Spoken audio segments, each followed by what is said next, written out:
Thank you all. It's a genuine terror to be here. I mean, that doesn't mean it's not a pleasure. It is. One of the wonderful things about this conference, I'm sure you'll all agree, is that meeting people and making connections. Andrew does a great job of creating the kind of conference and the kind of circumstances at the conference where that can be done. And I appreciate having met so many of you, and I'm sorry I haven't met more. I'm sure that I should say I know less than half of you, half as well as I should like. And I don't know whether I like less than half of you half as well as you deserve. I get lost somewhere in the middle of that. You can see why I like working with Roman Roads Media. They, by the way, are the ones who are filming these sessions. So shake their hand and thank them, as well as Andrew and all the workers here for the conference. I want to tell you some stories and I want to tell you these stories just because they're really, really cool. But also, I'd like to give a brief sort of apologia for studying history and for telling the stories of history, because all of you are involved in education somehow, and this question comes up. Tracy talked about it in his first session. He talked about the intellectual pursuits, transforming the soul and enlightening the spirit, being necessary for the pursuit of God. But we always wonder how that works, and that's something that we ought to have answers for. One of my favorite Roman historians is the historian Livy, who lived and wrote in the 1st century BC in Rome, and he has a tremendous passage in the opening. You're probably familiar with it if you've read Roman history at all. And if you haven't, you're in for a treat, and so are your students. Livy, who tells the story of the beginning of Rome from the time of Aeneas founding Rome and then moving on down to Romulus, the first king, and so forth, all those famous early stories, on down to his own time. He wrote his history in about 142 or 143 books. Of that work, less than 40 books survive, and many of them are printed in the Penguin Classics and so on. It's well worth reading. But in the opening of his history, he says, "The study of history is the best medicine for a sick mind. For in it you find the record of the infinite variety of human experience plainly set out for all to see. And in that record you can find for yourself and your country examples, fine things to imitate, and base things, rotten through and through, to avoid. The study of history is the best medicine for a sick mind," he says.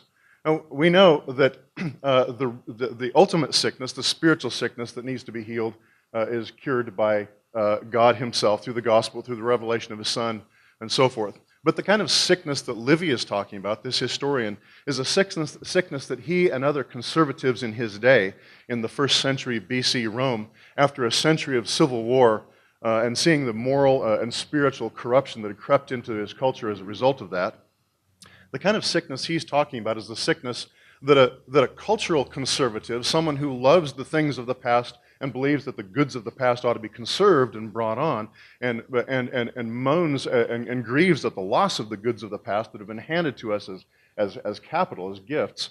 That sort of sickness is a sickness that looks at the world around him and says, what is happening? How have we gotten to this position? And we all know this. We look at the news, and the news is not pretty. The news is awful. But it's always that way.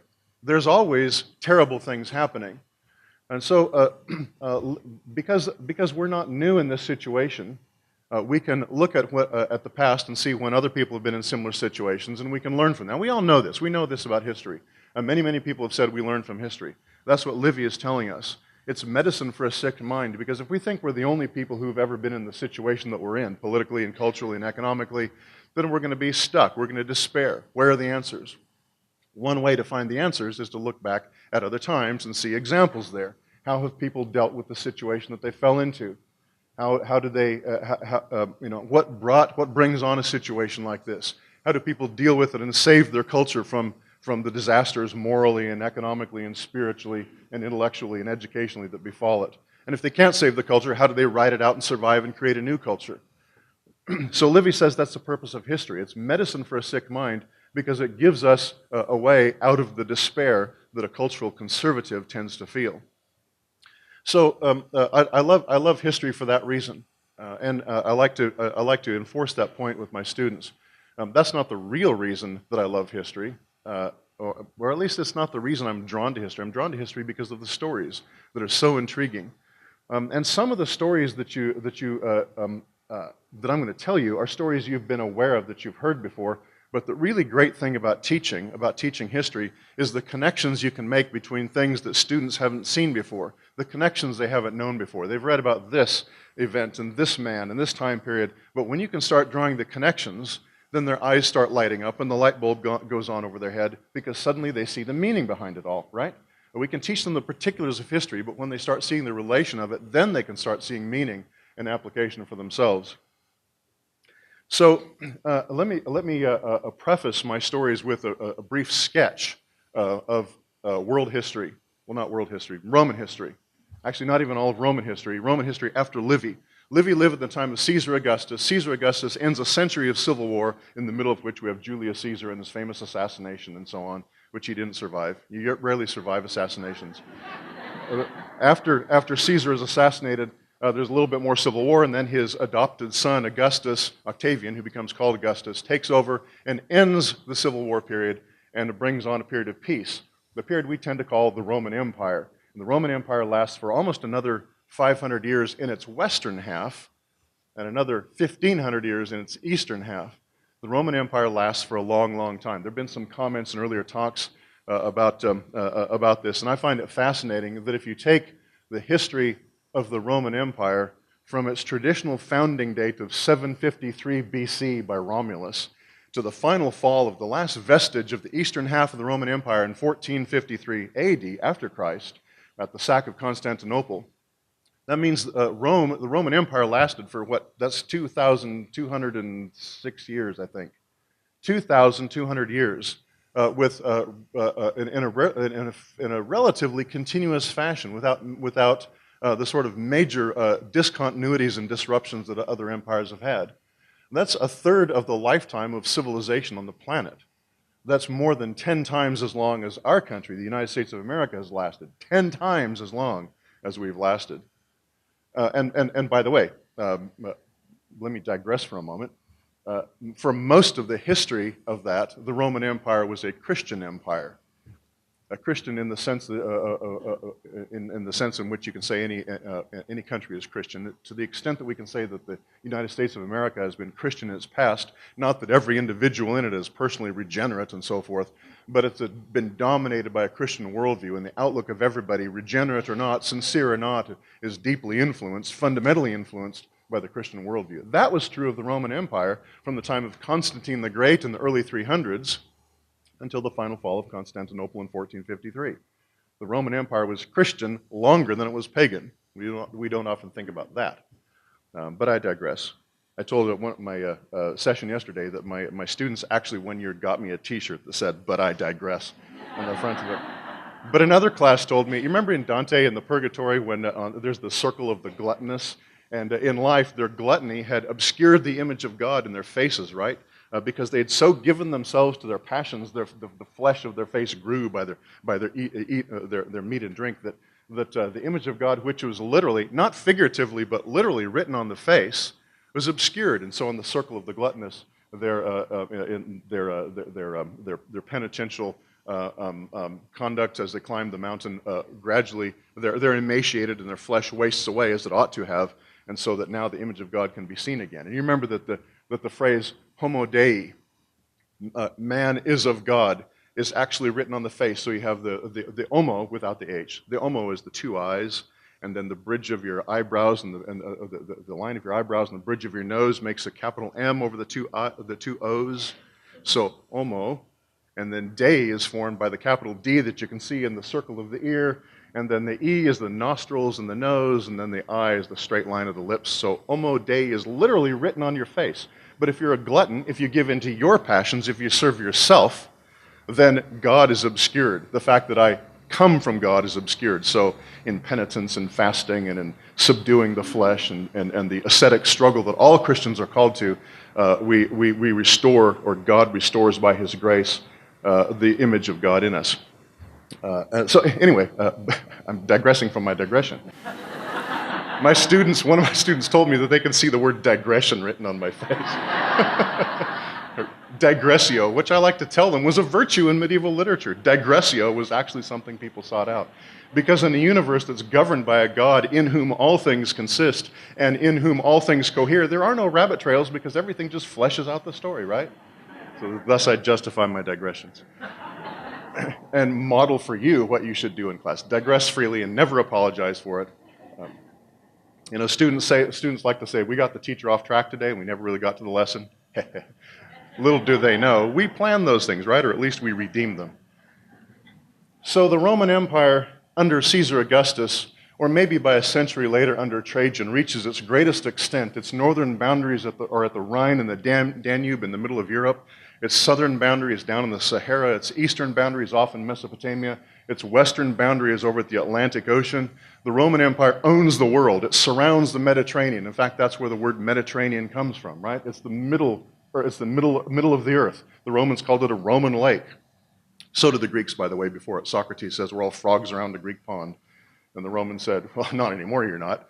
So the Romans owned the Mediterranean world, North Africa, Asia, Europe. They owned the inhabited world. It's a huge, gigantic empire. There have been empires in history that were geographically larger, though not nearly with the longevity of the Romans.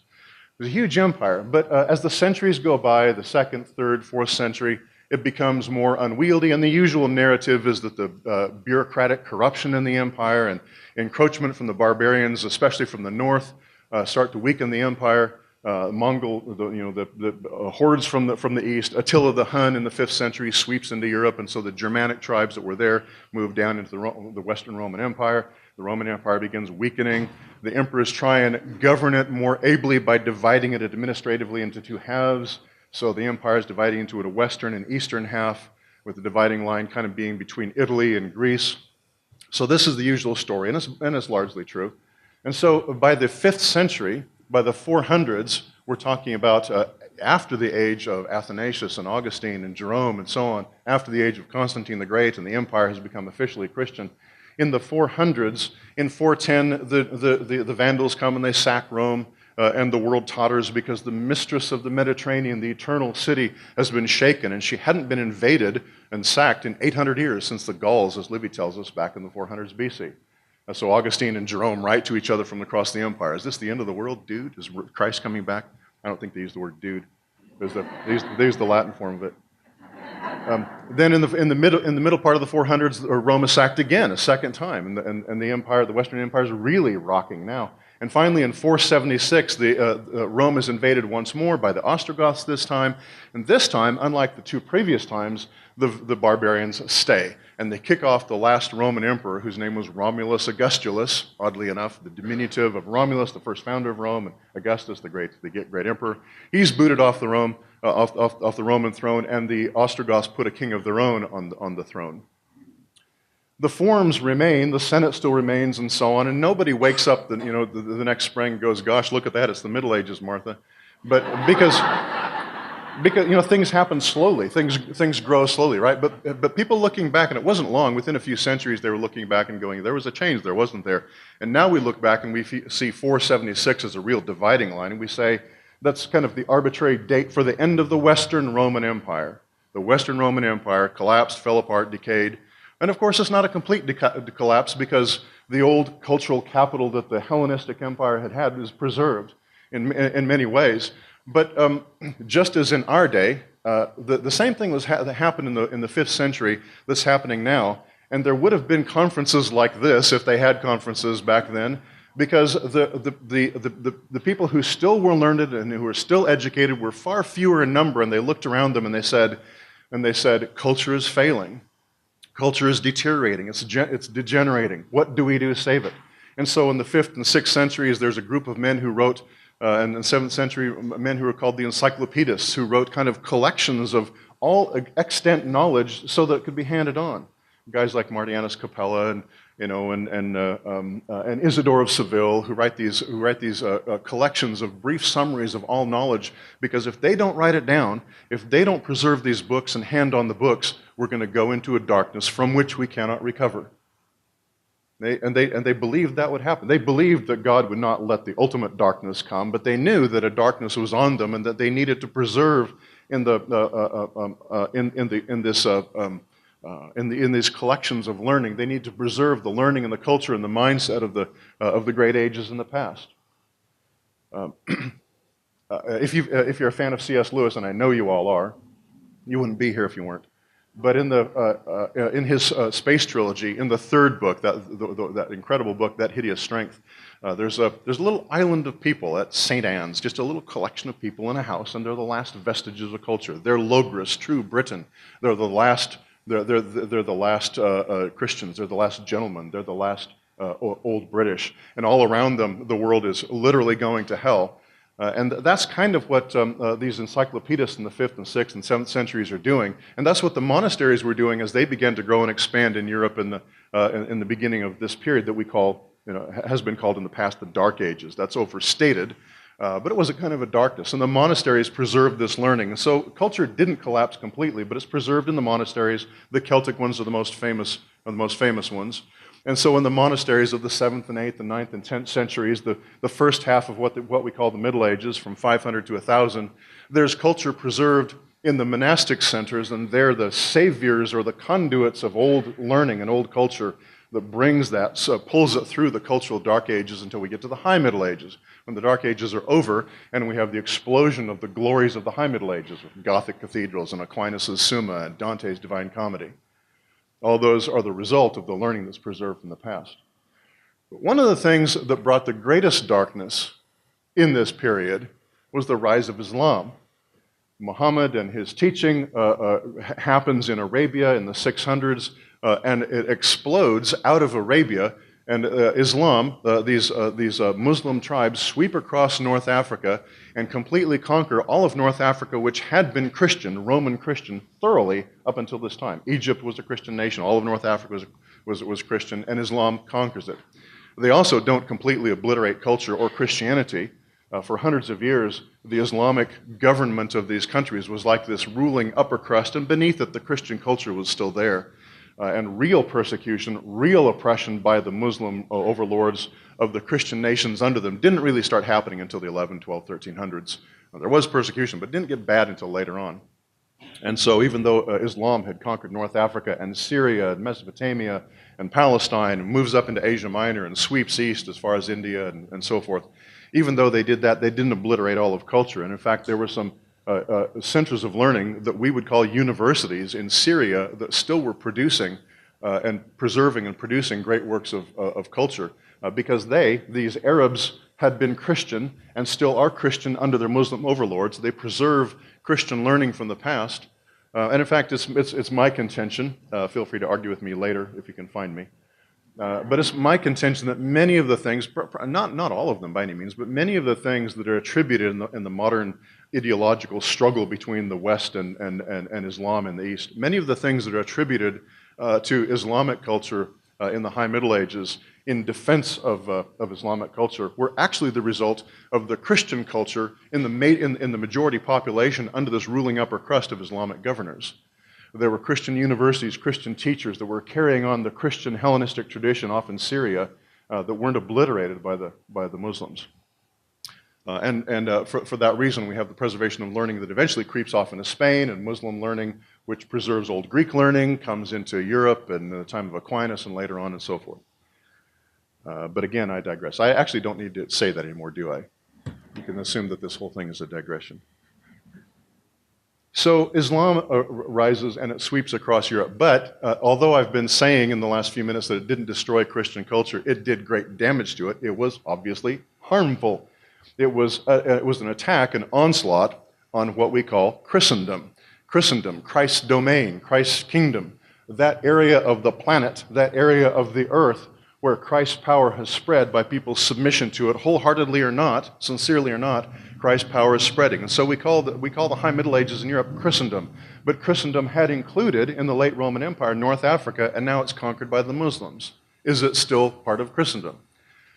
Palestine, Syria, Mesopotamia had been solidly Christian until Islam took it over. Is it still Christendom after it's governed by these heretics? And by the way, many of the early Christians and the Christian fathers at this time. John of Damascus is one of them, called Islam not a totally different religion, but a Christian heresy. John of Damascus includes Islam in the list of heresies in the middle of his book, The Fountain of Knowledge. Be that as it may, Islam does great damage, and Europe north of the Mediterranean is looking at what's happening to the old Christian cultures as Islam sweeps across North Africa and even jumps the Straits of Gibraltar up into Spain, and in the next few centuries takes over all of Spain, hammering at the southern gate of France. And you remember in your history studies that in the early 700s, Charles Martel, the grandfather of Charlemagne, stops just barely the Muslim advance north, the Saracens, as they called them back in the Middle Ages, stops the Saracen advance north at some battles in southern France. And so, fortunately, the gates are held there in the west. Well, so European Christendom is preserved against the onslaught of this new terrible enemy in the 7, 8, 9, 1000s in the west. Even in the east, as I've been arguing, Islam didn't do complete damage to the Christian cause. And from the 600s until the 1000s, for about 400 years, the Islamic rulers of Palestine still allowed Christians from Europe to travel to the Holy Land, as it's being called now, on pilgrimage, to visit the sites where Jesus walked and the prophets and the apostles and so on. So there's still fairly easy access to the Holy Land in the first half of the Middle Ages, 500 to 1000, 600 to 1000. But there are other problems. There are other depredations going on in Europe. There's other attacks and onslaughts. There's a pagan group of people up in the region that we call Scandinavia called the Vikings. And the Vikings they kind of arose and started spreading their terror, harassing coasts, raiding cities, wiping out the inhabitants of villages and monasteries and other things in the 7, 8, and 900s. The Vikings come out of course, Norway and Denmark and Sweden, and they're always fighting each other. There's all kinds of, they're not just harassing the rest of the world, they're harassing each other. The Vikings are a big deal in Northern Europe in the first half of the Middle Ages. There was a Viking king, there was a group of Vikings who moved down into France, to the north coast of France in the 7 and 800s. And began kind of assimilate with the local population, the Franks who were there, and so on, and they become called the Normans from the old word for them, the Northmen. So the Normans in what is now the Norman region or the Normandy region of France were descendants of the Vikings. There was another group of Vikings that were going into the British Isles and harassing the English and the Irish and the Scots and so on in the 8 and 900s.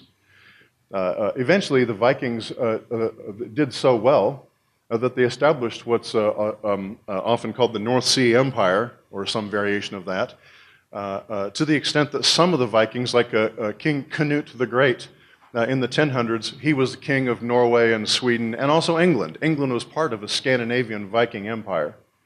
The English had been governed by Anglo-Saxon kings from the time of Alfred the Great in the 800s, and you all remember Alfred the Great, you should. Lots of great stuff about him. You should study him and have your students do it. Alfred the Great does for England what Charlemagne had done for France in around 800. He revives culture, revives Christendom, encourages arts and literature and education. There's a kind of renaissance of culture.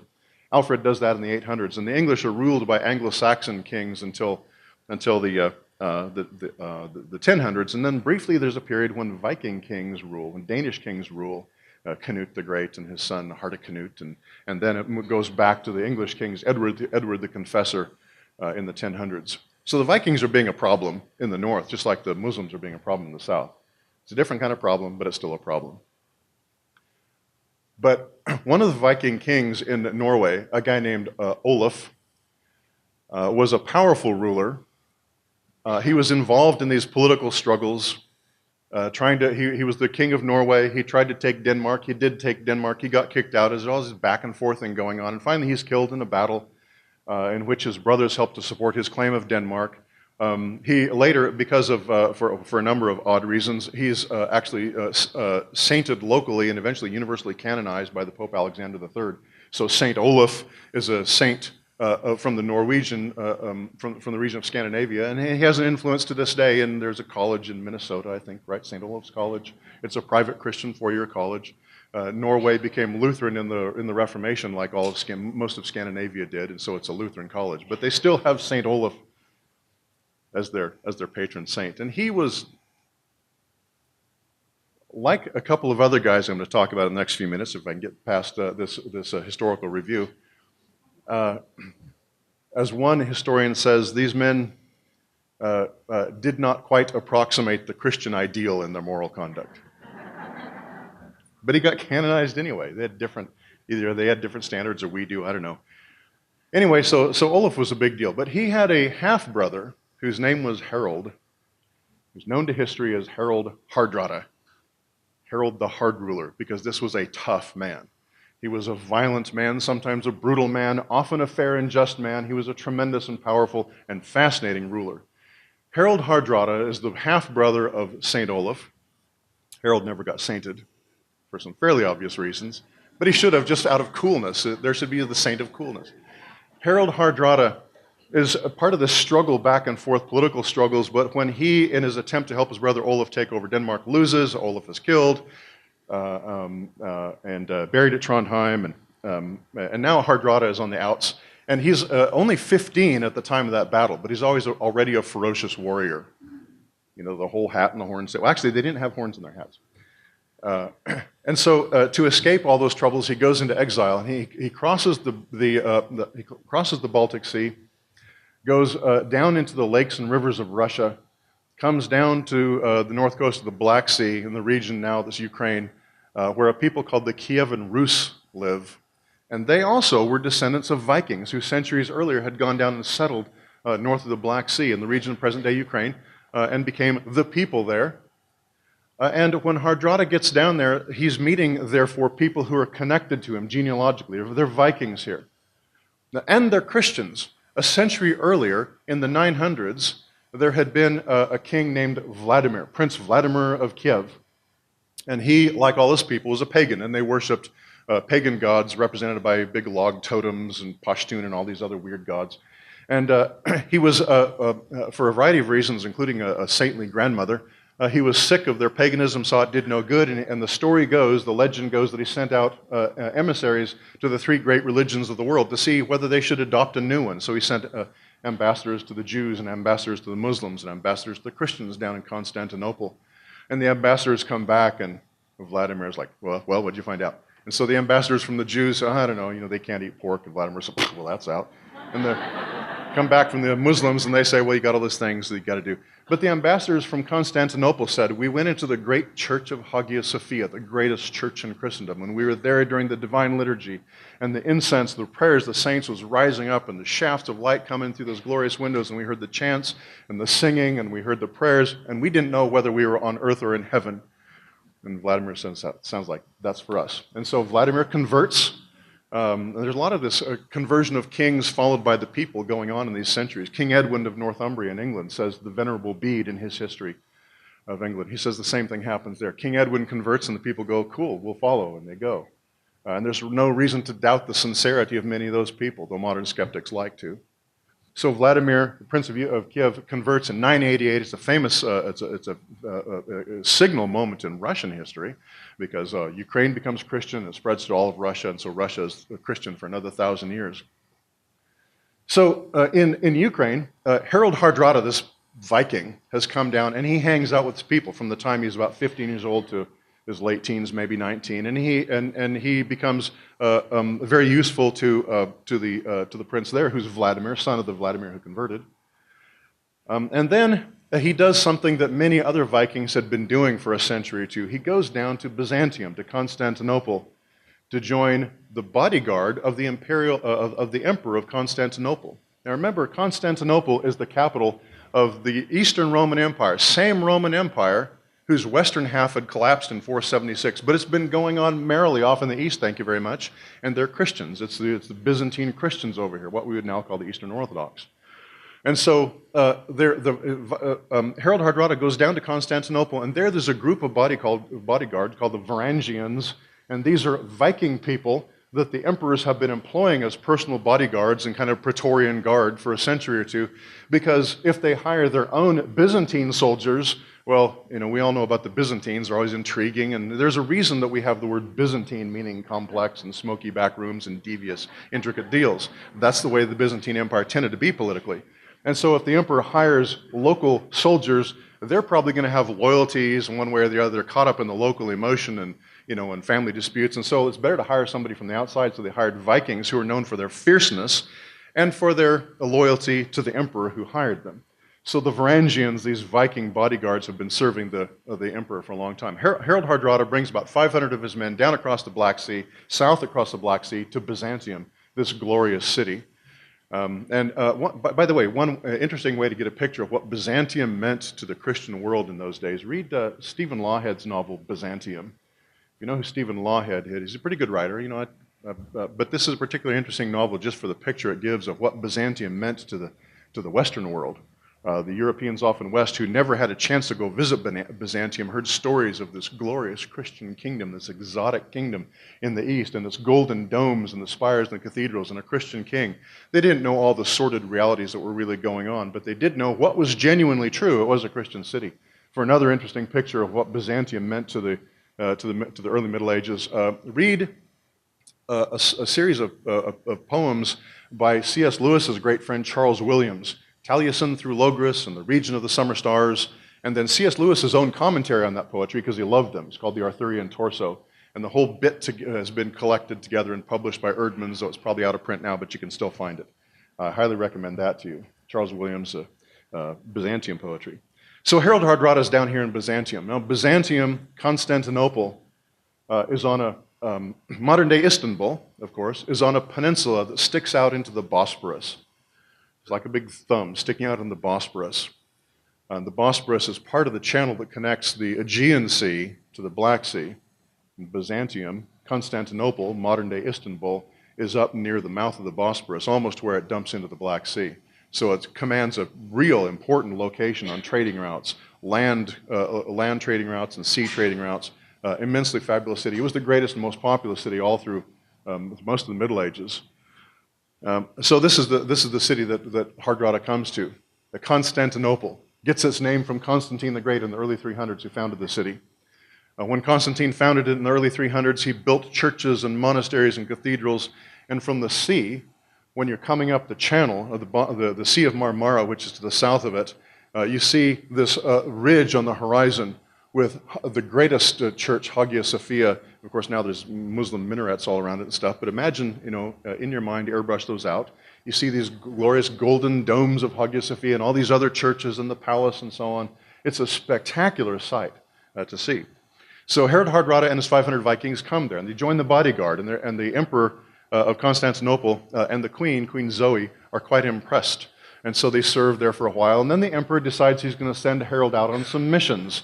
The Normans, remember those guys? The Normans have come from Normandy down into the Mediterranean and are starting to try and retake Sicily and southern Italy from the Muslims who had taken southern Italy and Sicily from the Christians. So the Normans are trying to retake them, and they've built some castles in southern Sicily, that big triangular island off the toe of the Tony Lama boot of Italy. So there's a bunch of Norman castles there, but the Byzantine emperor wants to take it back. He doesn't want the Normans to take Sicily. The Byzantine emperor wants Sicily as part of his kingdom. He's trying to reconquer the old territory and grow the Roman Empire again. And so he sends Harald Hardrada and the Vikings to take the Norman castles in Sicily. Now, this story is told in a really cool book that some of you may know about. It's called The Heimskringla by a guy named Snorri Sturluson, who's a Norse poet and author in the 1200s. And he tells the sagas and the legends about the Old Norse. And he tells the story of Harald Hardrada. And it's just so let me tell you, he sends Hardrada and his men to Sicily to take the castles, and the way he tells the story is just so great. He captures 4 castles in particular, probably more, but he does it this way. He comes to the first castle. The Vikings land on the beach. There's the Norman castle. Have any of you seen Monty Python and the Holy Grail? Remember the French guys up on the castle walls insulting the English? Okay, keep that image in mind. Here's this Norman castle, and the Vikings come up to it, and there's the Normans up on top insulting them and telling them their mothers smell of elderberries and things like that. And the Vikings, Harold's going, all right, how are we going to take these guys? They're smart. So they sit down, they unfold their lawn chairs, and they're sitting and they're looking at the castle, and the Normans are eating their lunch up there. And Harold notices all these sparrows flying around there, coming out of the castle and flying around there. And these sparrows have made their nests underneath the eaves of the thatched roofs of the buildings inside the fortification. So they make a bunch of nets, and they capture a bunch of sparrows, and then they tie little tufts of straw to the sparrows' backs or legs, and then they light the straw on fire, let the sparrows go, and the sparrows fly back to the nest and set the thatched roofs on fire. The place erupts in flame. The Normans have to open the gates to come out, and they beg for mercy, and they've taken the first castle. And my students always go, "Oh, poor sparrows." So I have to reassure them that the Vikings were very careful to capture the sparrows afterwards and put out the fires. Not sure they believe me. I don't know why. I'm so honest. Anyway, so they go on to the next castle, and you can't play the same roost twice, right? So what do we do? Nearby this next castle, there's a stream flowing in a deep ravine so that you can't see the stream from the castle wall. The Normans are up there insulting the Vikings, and I guess the news hasn't spread that much. And so they get down in this ravine and they tunnel under the meadow, and they calculate accurately where the castle is, and then they tunnel up until they come to the stone floor, and they break through it, and there's the Normans inside eating and drinking and partying, and the Vikings burst out shouting and slaughter the nearby Normans and rush to the gates and open it and let the rest of the Vikings in, reminiscent of the fall of Troy and in the Greek myths, right? So the second castle falls. They come to the third one. Again, you can't play the same trick twice, so what are we going to do this time? The Vikings pull up on the beach, and they pull up their longboats, and the Normans are looking suspiciously at them with squinty eyes and going, "What are you guys up?" And so Hardrada tells his men, "Put away your weapons in the tents, put on your play clothes. Let's just, have a good time." So day after day, the Vikings are on this meadow down below the walls of the castle, and they're playing, shuffleboard and darts and lawn games and ultimate frisbee and sitting around in their board shorts and just relaxing, getting a tan, and the Normans are letting down their guard day after day, getting more and more relaxed. Eventually they open the gates and peek out, slam the gate shut, look out again. Eventually they leave the gates wide open, and of course now the Vikings, that day having put on their armor underneath their play clothes, rush the castle and take it. So they come to the fourth castle, and Hardrada says, "Okay, we've done this 3 times. What can we do this time?" Normans on top of the castle walls, Vikings down below scratching their heads. Well, Hardrada catches a cold, or he gets the flu or something. He gets sick, genuinely gets sick. And so he stays in his tent, and the Normans are kind of puzzled. They haven't seen Harold Hardrada for a few days. And suddenly the Normans see the Vikings down among their tents pitched on the meadow, and it's weeping and wailing, bursting forth. The Normans are, "What's up?" And the Vikings say, "Well, Hardrada's died. Our expedition's over. This is it. We're done." But Hardrada did have one last request. He wanted to be buried inside the castle. How did they not? Can we bring his casket in? So the Normans, sure. So they open the gates.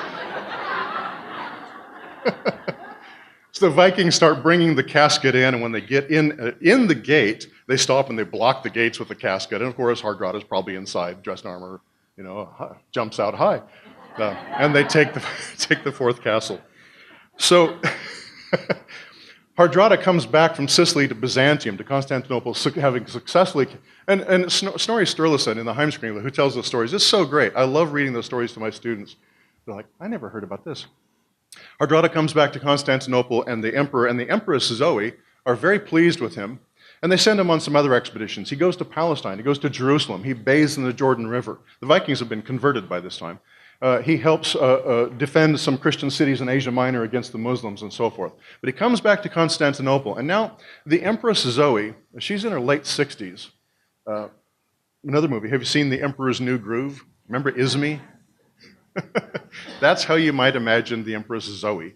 She's in her 60s. She was a beautiful woman when she was younger, but the stories say she was able to avoid wrinkles until 60. But she's 69 now, and suddenly they come with a vengeance. So, think Izmi. Hardrada is probably 27, so she's at least 40 years older, but she's fallen in love with him, and he's like, ew. He has fallen in love with her niece, a princess named Maria, and he asks for permission to marry her. And Zoe's, I don't think so, because she wants to marry him. And so she trumps up some charges, has him thrown into prison. And so Maria, the girl, the young, beautiful princess that he's in love with, of course she's beautiful, she has to be, right? Because it's a story. So she is going to help Hardrada and the Vikings escape and leave Constantinople. The ships, the longboats, the longships that the Vikings have been using for their 500 men are in the Golden Horn.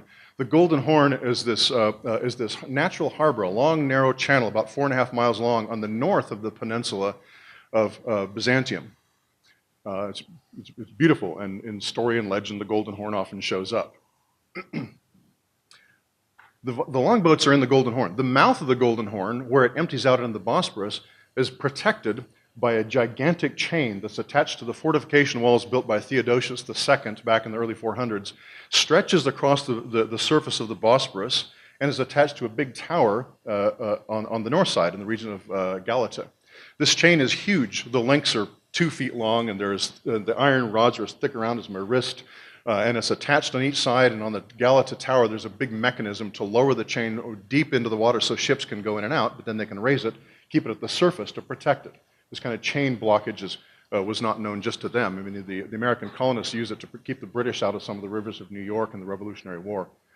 So here's this big chain that's blocking the channel. Maria helps the Vikings to escape from the prison in Byzantium one night, and they sneak out and they rush to their ships. It's the dead of night. They go down to their ships, but the alarm is raised, and the citizens of Constantinople and the soldiers are pursuing them, hot on the heels. The cry is heard behind them. They rush down to their ships. They get on their longboats. They're rowing like crazy down the Golden Horn to get out. But what will they do about their chain?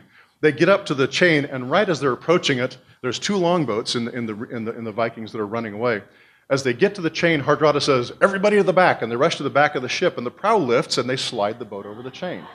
As they're getting on top, he says, "Now to the front," and off they go. And you remember that Viking longships, like the ancient Greek triremes, don't have deep keels. They're shallow bottoms, so they can slide over this chain. The second ship gets up on the chain. They don't quite navigate it properly because the guy who's in that ship isn't quite as, quick with the commands as Hardrada. So that ship breaks its back on the chain. The men fall in the water. The first ship comes back and rescues them just as the Byzantine army is getting close. So it's a close chase.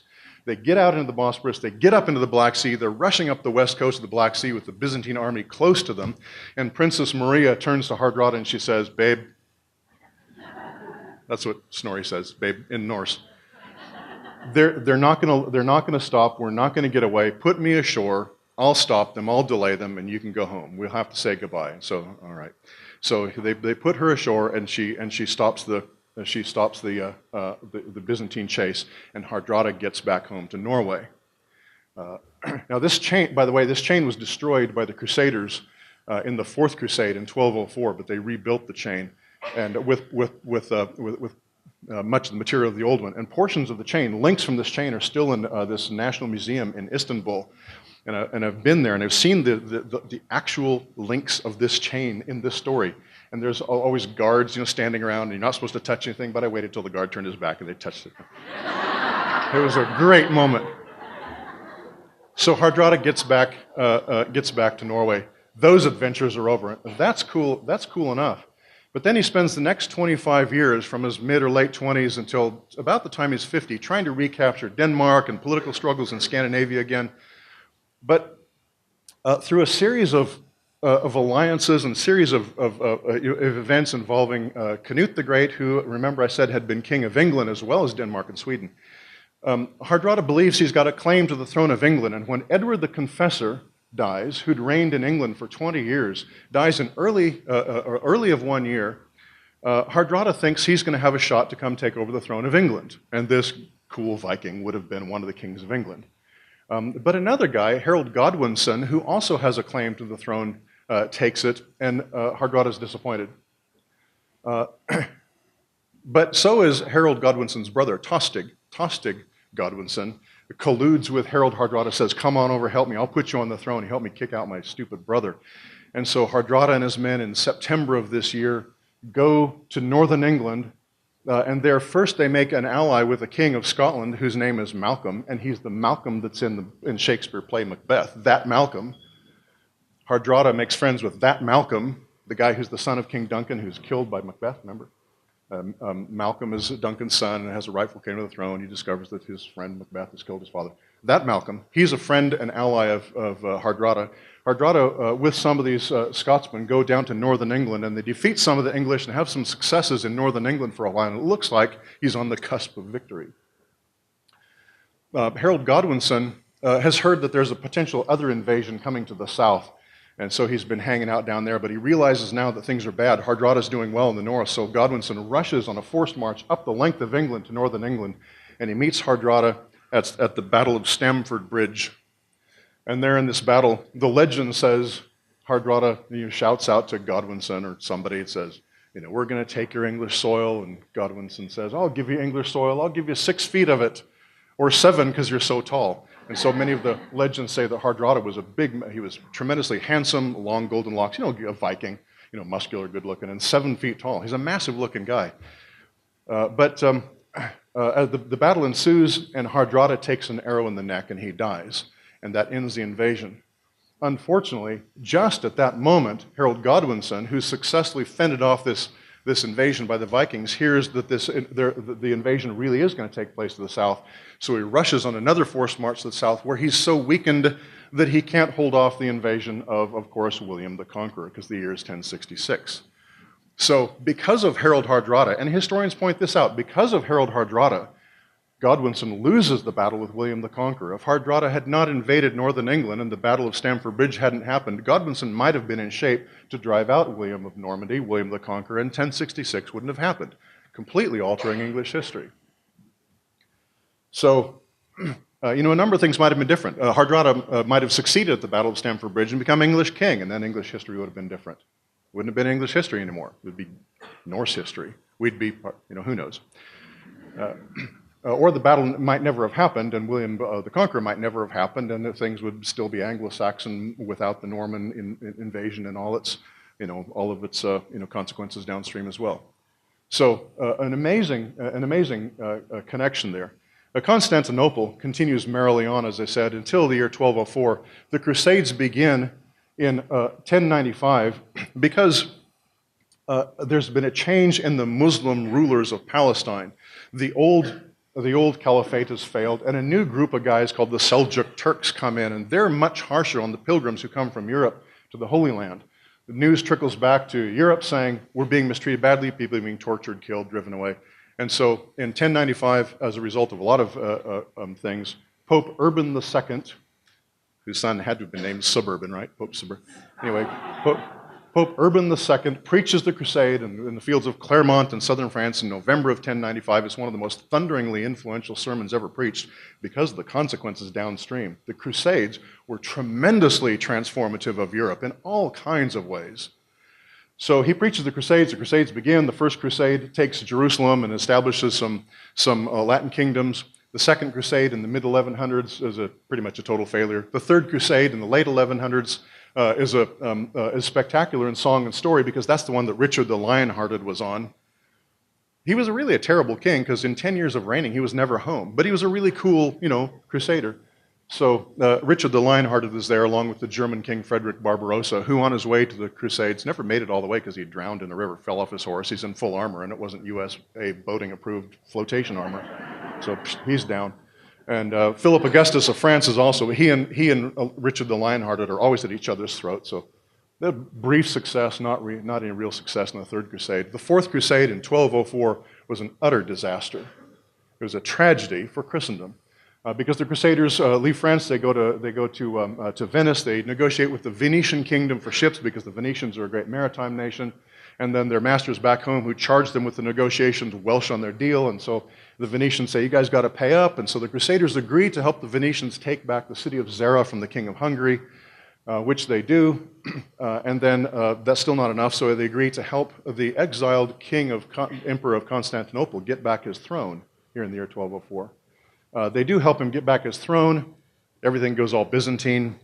The Byzantines fail to pay their debt. The Crusaders totally come unglued. They're tired of being betrayed, and they sack the city and the sack of Constantinople. It's not that the Byzantines had never done anything wrong. They'd been pretty wicked too, but the sack of the city was a sore spot and really set back all the councils and negotiations whereby the church attempted to heal a split that happened in 1054 called the East-West Schism that separated what became known as the Roman Catholics in the West, Western Latin Christendom, from the Eastern Orthodox in the East, Greek-speaking Christendom.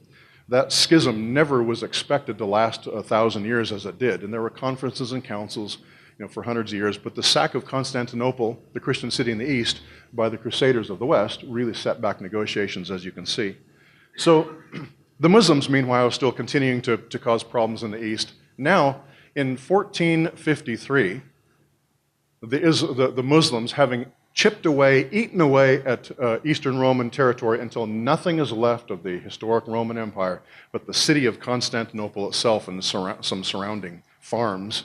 Nothing's left but the city. In 1453, the Islamic conqueror Mehmed II takes the city of Constantinople in May of 1453. It falls, and the Roman Empire is over. But that means the Muslims are now on the eastern gate of Europe, just as way back in the 700s they'd been on the western gate of Europe where they were stopped by Charles Martel. Who's going to stop them in the east? There's a nobleman in the country of Wallachia, which is near Transylvania, Hungary, and Romania. This nobleman is the son of a guy who's one of the original members of an order, a military order, like all the orders started in the Crusades, a military order called the Order of the Dragon, whose purpose was to defend Christendom from the Muslims.